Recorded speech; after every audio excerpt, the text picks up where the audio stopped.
ఇప్పుడు చూడబోయే ఆప్షన్ ఫిల్లెట్స్. ఫిల్లెట్స్ కోసం ఒక సింపుల్ ఎగ్జాంపుల్ తీసుకుంటున్నాను నేను.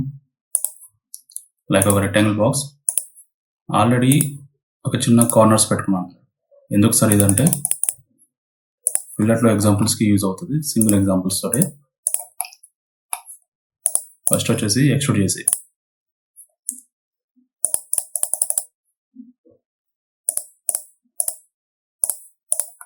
ఓకే, ఇది మన ఆబ్జెక్ట్. సో ఇప్పుడు దీనికి కార్నర్స్, అంటే ఈ కార్నర్స్ ఉన్నాయి కదా, వీటిని మనం రౌండ్ షేప్కి తీసుకెళ్ళాలి, అన్ని కార్నర్స్ అనుకుందాం. సో దానికోసం మనం ఇక్కడ యూజ్ చేసే ఆప్షన్ ఫిల్లెట్. ఓకే, ఇందులో మళ్ళీ టైప్స్ ఉన్నాయి, ఒక్కొక్క టైప్. ఫస్ట్ ఇది నేను సెలెక్ట్ చేసుకున్నాను. ఇది వచ్చేసి దీని నేమ్ వచ్చేసి కాన్స్టాంట్ సైజ్ ఫిల్లెట్. సో ఈ కాన్స్టాంట్ సైజ్ ఫిల్లెట్కి ఒక లైన్ సెలెక్ట్ చేసుకో. ఓకే, ఇక్కడ రేడియస్ అంటే ఫిల్లెట్ రేడియస్ వచ్చేసి 10 mm ఇచ్చాం. ఓకే, ఫిల్లెట్ అనేది ఇలా వచ్చేసింది. ఓకే, మళ్ళీ దీన్ని ఎడిట్ చేద్దాం. రౌండ్ అయిపోయింది 10 రేడియస్ తోటి. నెక్స్ట్ వచ్చేసి దీంట్లోనే ఓకే, ఇక్కడ రేడియస్ అనేది ఇంక్రీజ్ చేసుకుంటూ వెళ్తే, లైక్ ఇక్కడ ఫుల్ ప్రివ్యూ చూపిస్తున్నాను. ఓకే, ఈ రేడియస్ అనేది ఇంక్రీజ్ చేసుకుంటూ వెళ్తే ఫిల్లెట్ వాల్యూ కూడా ఇంక్రీజ్ అవుతుంది. ఎడిట్. ఇందులో మళ్ళీ 2 టైప్స్ ఉన్నాయి, సిమెట్రిక్, అసిమెట్రిక్. సో సిమెట్రిక్ అంటే ఏంటి అంటే, లైక్ ఈ కార్నర్ నువ్వు సెలెక్ట్ చేసుకున్నావు కదా, ఇక్కడ నుంచి ఎంత ఇచ్చావు 40 mm, అంటే ఇక్కడ నుంచి 40 mm లోపలికి వెళ్ళింది, ఇక్కడ నుంచి కార్నర్కి 40 mm లో, అంటే ఇక్కడ 2 sides కి సిమెట్రిక్ వెళ్ళేది. అలా కాకుండా ఈ ఆప్షన్ సెలెక్ట్ చేసుకుంటే ఇటు ఒక వాల్యూ ఇవ్వచ్చు, ఇటు ఒక వాల్యూ ఇవ్వచ్చు.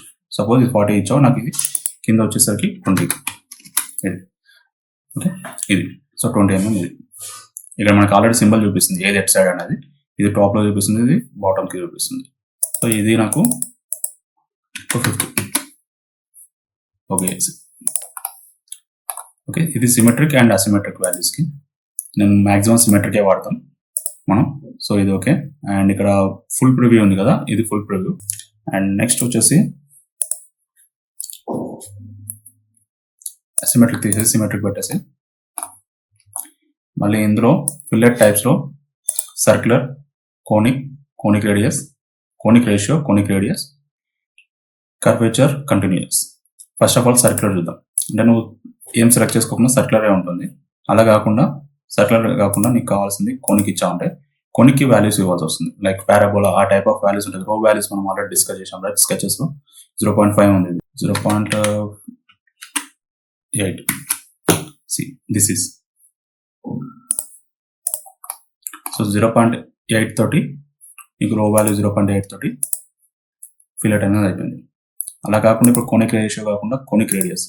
సో సేమ్ వే నార్మల్గా ఇప్పుడు ఇంతకుముందు సర్క్యులర్ రేడియస్ ఇచ్చినప్పుడు కోనికల్ రేడియస్ ఇవ్వాల్సి వస్తుంది. అది నువ్వు పెంచుకుంటూ ఇలా చూపించుకోవచ్చు, like this. Okay, and next వచ్చేసి దీంట్లో కర్వేచర్ కంటిన్యూస్. కర్వేచర్ కంటిన్యూస్ అంటే ఏంటి అంటే, ఇది సిమిలర్ టు ద సర్క్యులర్కి సంబంధించింది, సేమ్గా ఉంటుంది. బట్ ఇక్కడ గమనించండి, సర్క్యులర్ చూస్తేనేమో మీకు కంప్లీట్ సర్కిల్కి తగ్గట్టుగా చేంజ్ అయిపోయింది. ఇదే ఆప్షన్ కర్వేచర్ కంటిన్యూస్ తీసుకుంటే మీకు టాంజెన్సీతోనే వస్తుంది చూడండి. అంటే డైరెక్ట్ ఇక్కడ ఎడ్జ్ నుంచి ఇలా బెండ్ అవ్వకుండా టాంజెన్సీ మెయింటైన్ చేస్తూ మీకు కర్వేచర్ ఫామ్ అవుతుంది. ఇది కర్వేచర్ కంటిన్యూస్. ఇది సర్క్యులర్ చూడండి, ఇలా వచ్చింది. ఓకే, అండ్ దీనికి ఓకే చేసి ఈసారి కర్వేచర్ విత్ కంటిన్యూస్ కొట్టేస్తే టాంజెన్సీ అనేది మెయింటైన్ అవుతుంది చూడండి. అంటే డైరెక్ట్గా మనకు బెండ్ అవ్వకుండా ఇట్స్ లైక్ దిస్. ఓకే, ఇది ఇంకొంచెం స్మూత్గా ఉంటుంది. ఓకే, అండ్ నెక్స్ట్ వచ్చేసి ఈ ఆప్షన్స్ అన్నీ అయిపోయాయి కదా. సార్ నాకు మొత్తం వద్దు, అంటే ఈ పాయింట్ నుంచి ఈ పాయింట్ వరకు ఇచ్చారు కదా, నాకు అలా వద్దు. సపోజ్ ఈ పాయింట్ నుంచి ఈ పాయింట్ వరకే కావాలి ఫిల్లెట్ అనేది. అంటే ఇటు సైడ్ స్ట్రైట్గా ఉండాలి, ఇటు సైడ్ స్ట్రైట్గా ఉండాలి, మధ్యలో మాత్రం ఫిల్లెట్ ఉండాలి. అలా పాసిబుల్ సార్ అంటే పాసిబుల్. దానికోసం ఫస్ట్ ఏం చేయాలి అంటే, ఓకే, ఇక్కడ పార్షియల్ ఎడ్జ్ పారామీటర్స్ ఉన్నాయి కదా, ఈ ఎడ్జ్ సెలెక్ట్ చేసుకోండి. పార్షియల్ ఎడ్జ్ పారామీటర్స్, ఈ ఎడ్జ్ సెలెక్ట్ చేసుకోండి. ఇందాక సెలెక్ట్ చేసుకుంది ఇక్కడ టిక్ చేసుకోండి. ఆన్ చేయగానే మనకి ఇక్కడ డిస్టెన్స్, ఇక్కడ నన్ను ఉంది కదా, నన్ను కాకుండా ఇది డిస్టెన్స్ ఆఫ్సెట్ అని ఉంది కదా. ఓకే, ఇక్కడ కలర్స్ చూసుకోండి. ఈ కలర్స్ 2 కలర్స్కి 2 పాయింట్స్ ఇక్కడ వచ్చేసాయి ఆల్రెడీ, ఈ టిక్ చేసుకోగానే. సో నీకు ఈ పాయింట్ నుంచి అంటే లెఫ్ట్ సైడ్ నుంచి ఇది ఒక 30 అనుకుందాం డిస్టెన్స్. ఓకే, రైట్ సైడ్ నుంచి అదొక 30 అనుకున్నాం డిస్టెన్స్. ఇంకొంచెం ఎక్కువ ఇద్దామంటే మీ ఇష్టం. 60, ఇది ఒక 60. ఓకే, అంటే నువ్వు సెలెక్ట్ చేసుకున్న లైన్ మొత్తానికి ఆ మధ్యలో పాయింట్స్ నుంచి వస్తుంది. మళ్ళీ అందులో కూడా నువ్వు నీకు నచ్చినట్టుగా కోనికలు ఇవ్వచ్చు. సిమెట్రీ, అసిమెట్రీ ఇదంతా సేమ్ మళ్ళీ కాన్స్టెంట్ ఆప్షన్స్లో. ఓకే, అండ్ ఇందులోనే కొంచెం డిఫరెంట్ ఆప్షన్స్ ఉంటాయి. డిస్టెన్స్ ఆఫ్సెట్ వచ్చింది కదా, ఇది పర్సంటేజ్ ఆప్షన్. అంటే ఇప్పుడు ఏంది, ఇప్పుడు టోటల్ లైన్ అనేది 100 mm అనుకుందాం. ఓకే, 100 mm అనుకున్నప్పుడు నీకు ఇక్కడ పర్సంటేజ్ ఇవ్వచ్చు. అంటే నీకు డిస్టెన్స్ తెలియదు, నాకు ఒక 50%లో కావాలి, లేకపోతే 45%లో కావాలి. ఓకే, ఇది ఒక 45% వరకు, అంటే 45% నుంచి ఇటు సైడ్ నుంచి 45%. అంటే ఇప్పుడు టోటల్ లైన్ లెంత్ ఎంతో తెలియదు నీకు, బట్ ఇటు నుంచి ఒక 45%, ఇటు నుంచి ఒక 45% వదిలేసి, అంటే 90% వదిలేసి మధ్యలో ఉన్న 10%కి నీకు ఫిల్ అయిపోయింది. ఇది అంటే నీకు లైన్ లెంత్ ఎంతో తెలియనప్పుడు. ఇందాక ఆప్షన్స్ ఆఫ్సెట్ ఏంటి, నీకు కరెక్ట్గా లైన్ తెలుసు వాల్యూ ఎంత ఉందనేది. అంటే ఇక్కడ నుంచి 90 mm, ఇక్కడ నుంచి సంథింగ్ 45 mm, ఇక్కడ నుంచి 45 mm, 90 mm వదిలేసి మధ్యలో 10 mm కావాలన్నాం. ఈసారి అలా కాదు, నీకు లైన్ లెంత్ తెలియనప్పుడు పర్సంటేజ్ వైజ్ చూసుకుంటావు. ఓకే, అండ్ నెక్స్ట్ వచ్చేసి రిఫరెన్స్ ఆఫ్సెట్. ఇది రిఫరెన్స్ అంటే ఏంటి అంటే, లైక్ ఇప్పుడు మధ్యలో మిడిల్ ప్లేన్స్ ఏమైనా ఉన్నాయి, సపోజ్ ప్లేన్స్ ఏమైనా ఉన్నాయి రిఫరెన్స్కి. ఫస్ట్ ఆఫ్ ఆల్ రిఫరెన్స్ చూసుకుందాం. రిఫరెన్సెస్కి నేను ఒక ప్లేన్ పెడుతున్నాను. ఇక్కడ నుంచి ఇది మళ్ళీ ఒక ప్లేన్, ఇది ఫ్లిప్ ఆఫ్సెట్. ఓకే, ఈసారి మళ్ళీ లెట్ ఇది ఆన్ చేసి ఈ ఎడ్జ్, ఇప్పుడు చూడండి టోటల్ ఎడ్జ్ కాకుండా ఓన్లీ ఈ ఎడ్జ్ మాత్రం సెలెక్ట్ అయింది. ఇప్పుడు ఏం చెప్తున్నావు, ఇక్కడ రిఫరెన్స్ ఆఫ్సెట్ అని చెప్తున్నాం. రిఫరెన్స్ వచ్చేసి ఇది పెట్టుకుంటున్నాం. ఓకే, అండ్ రిఫరెన్స్ ఆఫ్సెట్ నుంచి ఓకే చేసి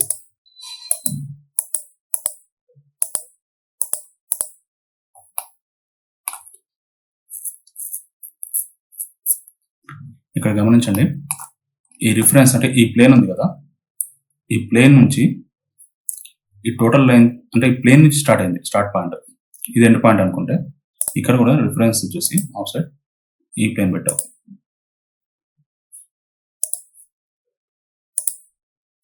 అంతలో ఆల్రెడీ ఫిల్లర్ ఉంది కదా, సో అందుకు రావట్లేదు. డో అది ఇక్కడ నుంచి దీనికి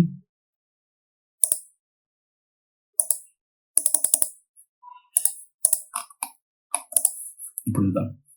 అంటే టోటల్ లెంత్ ఇది ఓకే చేసి ఇక్కడ వచ్చేసి రిఫరెన్స్ ఆఫ్సెట్ సెలెక్ట్ చేసుకో. ఫస్ట్ రిఫరెన్స్ ఇది. ఓకే, అంటే ఏంటి, ఇప్పుడు ఫిల్లెట్ అనేది టోటల్గా స్టార్ట్ కాకుండా ఇక్కడ నుంచి స్టార్ట్ అయింది ఇటు సైడ్కి. ఓకే, సెకండ్ రిఫరెన్స్ వచ్చేసి ఇది పెట్టుకో. అంటే ఎనీ 2 ప్లేన్స్, ఇప్పుడు నువ్వు 2 ప్లేన్స్ సెలెక్ట్ చేస్తావు కదా, వాటి మధ్యలో ఫిల్లెట్ అయిపోతుంది. సో ఇక్కడ రిఫరెన్స్ అనేది ఏదైనా అవ్వచ్చు, ప్లేన్ అవ్వచ్చు, పాయింట్స్ అవ్వచ్చు, యాక్సిస్ అవ్వచ్చు, ఏదైనా అవ్వచ్చు. ఓకే, అండ్ నెక్స్ట్ వచ్చేసి దీంట్లోనే మళ్ళీ ఇంకా ఆప్షన్స్ అన్నీ అయిపోయాయి. నెక్స్ట్ వచ్చేసి ఇది డిలీట్ చేస్తున్నాను ఇప్పుడు. సో నెక్స్ట్ ఆప్షన్ డిస్కస్ చేయడం కోసం ఆల్రెడీ ఫిల్లెట్స్ ఆ ప్లేన్స్ అన్నింటిని డిలీట్ చేస్తున్నాను.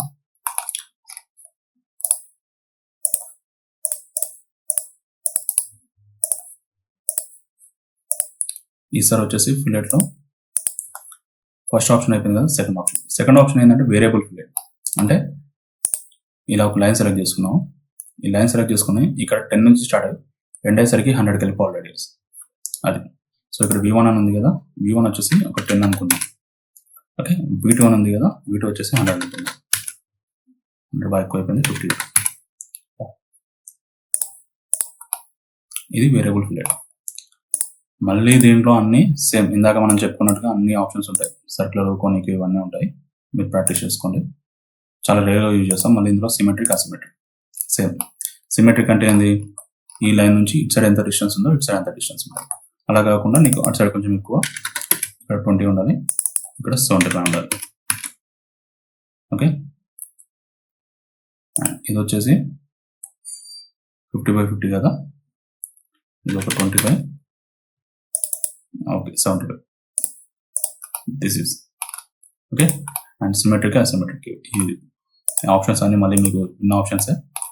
సో ద సేమ్ వే ఇక్కడ స్మూత్ ట్రాన్సిషన్స్, స్ట్రైట్ ట్రాన్సిషన్స్. అంటే ఏం లేదు, ఇటు సైడ్ నుంచి చూసుకోండి, ఈ వ్యూలో చూసుకుంటే మీకు డిఫరెన్స్ అర్థమవుతుంది. ఇది స్మూత్ ట్రాన్స్లేషన్స్ ఇది. ఓకే, అంటే ఎలిప్టిక్ వైజ్ వస్తుంది ఇది. కోనిక్ అంటే మళ్ళీ వాల్యూస్ ఇవ్వాలి, రో వాల్యూస్ అవన్నీ ఇవ్వాలి. 0.5 కంటే ఎక్కువ ఈ రో వాల్యూస్ అనేది పెంచుకుంటే వెళ్ళాలి. స్ట్రైట్ ట్రాన్సాక్షన్స్ అంటే లైక్ ఇది కోనిక్ వద్దు, ఎలిప్టికల్ పెట్టు, స్ట్రైట్ పెట్టేస్తే ఇది స్మూత్ ట్రాన్సిషన్స్ ఫిల్లెట్స్ అనేవి కొంచెం టాంజెన్సీ వైజ్ వస్తుంది. స్ట్రైట్ ట్రాన్సిషన్ వచ్చేసి మనకి డైరెక్ట్ ఎడ్జ్ నుంచి వెళ్ళిపోతుంది. గమనించండి, డైరెక్ట్ ఇలా వెళ్ళిపోయింది. స్మూత్ చూడండి, కర్వేచర్ మెయింటైన్ చేస్తుంది. ఓకే, అండ్ ఇది వచ్చేసి variable fillets. Next one fillet. Next third option వచ్చేసి ఫిల్లెట్ లో ఇది ఏంటి, థర్డ్ ఆప్షన్ ఏంటి అంటే లైక్ సపోజ్ ఇది ఒక ఫేస్ ఉంది, ఫస్ట్ ఫేస్, సెకండ్ ఫేస్ ఇది ఉంది కదా, సెకండ్ ఫేస్ వచ్చేసి ఇది ఉంది. ఈ రెండు ఫేసెస్ సెలెక్ట్ చేస్తే ఆ రెండింటి మాత్రం ఫిల్లెట్ వచ్చేస్తుంది నీకు కామన్గా. ఓకే, మళ్ళీ ఇందులో సిమెట్రిక్, అసిమెట్రిక్ ఇవన్నీ మనకు సిమెట్రిక్ పెట్టామనుకో 10 mm 20 mm ఇష్టం ఎంత ఇచ్చావచ్చు. అసిమెట్రిక్ పెడితే ఓకే, అసిమెట్రిక్ పెట్టామనుకో ద వాల్యూ 41 ఇచ్చావు, 10 ఒకటి ఇచ్చావు. నెక్స్ట్ కార్డ్ లెంత్ అంటే ఇందాక నువ్వు ఇది రేడియస్ వాల్యూ ఇచ్చావు కదా, రేడియస్ వాల్యూ ఇవ్వకుండా ఇక్కడ నుంచి ఇక్కడికి ఉన్న డిస్టెన్స్ కార్డ్ లెంత్ కింద తీసుకుంటుంది ఇది. సో ఇప్పుడు ఆ కార్డ్ లెంత్ అనేది ఇస్తావు ఇన్స్టెడ్ ఆఫ్ రేడియస్. ఒకవేళ నీకు కార్డ్ లెంత్ వాల్యూ ఇచ్చారనుకో ఆ వాల్యూ ఇస్తావు. ఓకే, ఏ ఫిల్లెట్ అయినా చూజ్ చేసేది సేమ్ ఒకటే ఆప్షన్ కి, బట్ ఏంటి అంటే నీకున్న కండిషన్స్ ప్రకారంగా డిఫరెంట్ ఆప్షన్స్ వాడతావు. కార్డ్ లెంత్ కాకుండా హోల్డ్ లైన్. హోల్డ్ లైన్ ఏంటి అంటే లైక్ సపోజ్ ఒక స్టార్ట్ లైన్ తీసుకో, ఒక ఎండ్ లైన్. అంటే ఆఫ్ కోర్స్ కొన్నిసార్లు నీకు 2 లైన్స్ అడుగుతుంది, కొన్నిసార్లు సింగిల్ లైన్ ఒక చేస్తుంది. అంటే నీకేంటి ఒక హోల్డ్ లైన్ ఏంటి అంటే ఒక ఎండ్ లైన్ నుంచి ఇంకో ఎండ్ లైన్ మధ్యలో, అంటే ఆల్రెడీ 2 ఫేజెస్ సెలెక్ట్ చేసావు, ఒక ఎండ్ లైన్ నుంచి ఇంకో ఎండ్ లైన్కి ఆటోమేటిక్గా ఫిల్ అయిపోతుంది. ఇలా సమ్ టైమ్స్ ఇది ఒకసారి నేను డిలీట్ చేసేది. ఈ ఫేస్ 1 చాలా మందికి రాకపోవడం ఏంటంటే ఈ ఫేస్ సెలెక్ట్ చేసి సెకండ్ ఫేస్ కూడా దీంట్లోనే వస్తుంది, ఇది మిస్టేక్ చేస్తారు. గమనించండి, ఇది డిలీట్ చేసి ఇది సెలెక్ట్ చేసి దీంట్లో ఇది సెలెక్ట్ చేయండి. ఓకే, దీంట్లో ఇది సెలెక్ట్ చేసుకున్నప్పుడు హోల్డ్ లైన్ వచ్చేసి ఇది తీసుకుంటే రాదు. సో మీరు ఏం చేయాలి, కూడా ఇది తీసుకోవాలి. ఇప్పుడు కూడా రావట్లేదు. సెకండ్ లైన్ ఇది. సో హోల్డ్ లైన్ అనేది వాటి రెండు మధ్యలో తీసేసుకోండి, అక్కడ నుంచి ఇక్కడికి. ఓకే, ఈ హోల్డ్ లైన్ ఒక చిన్న ఎగ్జాంపుల్ గమనించండి మీరు. ఇక్కడ ఏదైతే మనం సెలెక్ట్ చేసుకున్న ఏరియా ఉందో దాంట్లో చిన్న ఏరియాకి సంబంధించిన ఫిల్లెట్ పెద్ద ఏరియాకి సంబంధించిన ఫిల్లెట్కి కంబైనేషన్ చూస్తుంది చూడండి. అంటే ఇక్కడ ఆఫ్ ఉంది, ఈ ఆఫ్ ఇక్కడికి ఆ లెంత్ ఇక్కడికి వెళ్ళిపోయింది. అంటే నేను ఫుల్ ఏరియా సెలెక్ట్ చేసుకున్నందుకు ఫుల్గా వెళ్ళలేదు. అక్కడ ఎంతైతే డిస్టెన్స్ ఉందో ఇక్కడ అంత డిస్టెన్సే ఉంది. ఓకే, అండ్ ఇది గమనించండి. అండ్ నెక్స్ట్ ఇదే సేమ్ ఎగ్జాంపుల్ ఇంకో ఎగ్జాంపుల్లో చూద్దాం. ఇప్పుడు ఈ మోడల్లో చూడండి, ఈ ఫేస్ సెలెక్ట్ చేసుకున్నాం మనం. అండ్ నెక్స్ట్ వచ్చేసి ఈ ఫేస్ సెలెక్ట్ చేసుకున్నాం. ఇప్పుడు అవుతే మొత్తం కావాలి కదా. ఏదైతే మనకు బ్లూ కలర్లో కనబడుతుందో ఆ ఫిల్లెట్, ఆ ఏరియా ఉంది కదా, దాని సైజ్ ఎంత ఉందో అదే సైజ్కి వెళ్తుంది. ఈ విషయం గుర్తుపెట్టుకోండి. నెక్స్ట్ వచ్చేసి ఇంట్లోనే ఫిల్లెట్ ఫుల్ రౌండ్. ఇది మంచి ఆప్షన్. ఇది సపోజ్ ఇక్కడ 3 ఫేసెస్ ఉన్నాయి. ఇక్కడ మీకు already side face, top face, right side, అంటే left side face, top face, right side face. Same left side face అనుకుందాం, ఇది టాప్ ఫేస్ అనుకుందాం, ఇది రైట్ సైడ్ ఫేస్ అనుకుందాం. ఓకే, ఫుల్ రౌండ్ వచ్చేస్తుంది. అంటే ఇప్పుడు ఏమవుతుంది అంటే ఈ ఎడ్జ్ నుంచి ఈ ఎడ్జ్ వరకు ఉన్న డిస్టెన్స్ అనేది దీని యొక్క డయామీటర్ అవుతుంది. సో టోటల్గా ఫుల్ లెంత్ వచ్చేస్తుంది మీకు కర్వ్ అనేది. ఇలా ఇది చాలాసార్లు మనం యూజ్ చేస్తాం కూడా, ఫుల్ లెంత్ ఇది, ఫుల్ రౌండ్ అది. ఓకే, అంటే నువ్వు సపరేట్గా నువ్వు ఆ ఎడ్జ్ సెలెక్ట్ చేసుకుని ఈ ఎడ్జ్ సెలెక్ట్ చేసుకోకుండా side face, top face, right face, any 3 faces select చేసుకుంటే సరిపోతుంది. ఓకే, ఇలా ఉండకూడదు, ఇటు సైడ్ రాదు ఎందుకంటే ఇది ఆల్రెడీ ఫిల్లెట్ ఉంది కాబట్టి. ఓకే, ఈ సైడ్ టాప్, ఇది ఫుల్ రౌండ్. సో ఇక్కడతోటి ఫిల్లెట్ ఆప్షన్స్ అనేవి అన్నీ అయిపోయాయి, మనం అన్ని కవర్ చేస్తాం. నెక్స్ట్ వచ్చేసి చాంఫర్. సో ఈ చాంఫర్ అనేది నెక్స్ట్ క్లాస్